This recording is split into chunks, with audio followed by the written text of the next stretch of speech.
First on Fox, fighting the railway merger. Over 100 people showed up to a public input meeting tonight to speak against the plan. The $31 billion merger between Canadian Pacific and Kansas City Southern Railways would more than triple train traffic in this area.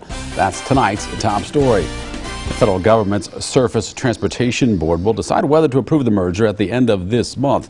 Its Office of Environmental Analysis holds public meetings to gauge public opinion about the environmental impact of the deal. Tonight, it was the Quad Cities' turn to speak at the River Center, where many made their voices heard. Fox 18's Matt Holderman went to the meeting to hear everyone's thoughts.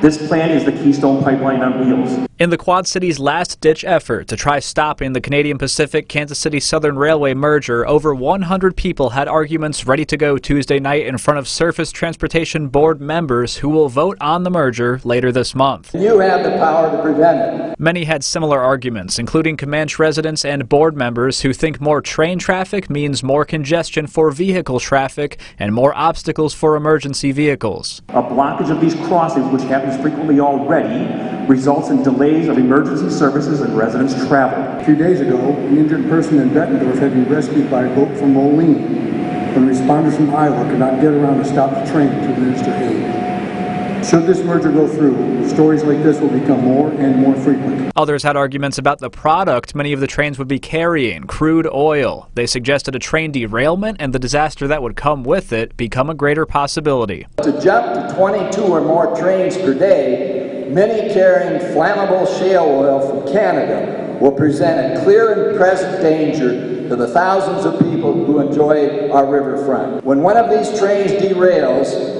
while passing through this area of mega public events, thousands of people could be killed. This is a disaster of monumental proportions just waiting to happen. The Surface Transportation Board's Office of Environmental Analysis will consider more comments from people living in Chicago all the way down to Texas in the coming days, but only time will tell if their comments succeed in stopping the merger.